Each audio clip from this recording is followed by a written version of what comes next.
This is Haj B. Autida, a day in my life as a grade 7 student at the age of 13.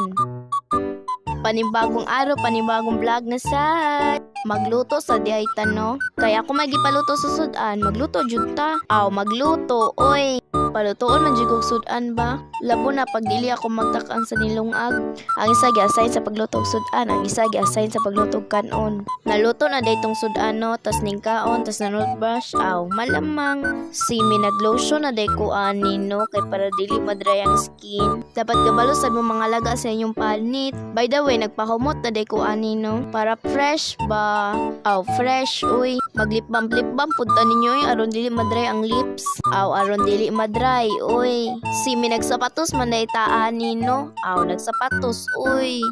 Outfit check. Good student ka outfit by labo nang nang. Huy. Mapi time. Medyo taas-taas jud ay ang sulaton no. Paguman sa mapi, pahuway dayon. Kay science time man, ipasa sa dako kong notebook na science. Ay malamang, kay ting paniod to naman, nya na humanan pud ko kaon, magdula-dula sa tagbugtong-bugtong. Paguman sa lunch time, tell time na sad, di ba murarag second? Uy, mat na sad.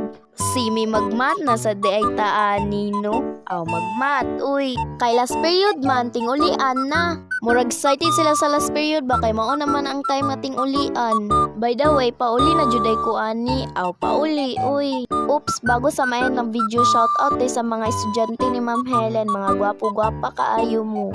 Please follow, like, comment, and share. Thank you.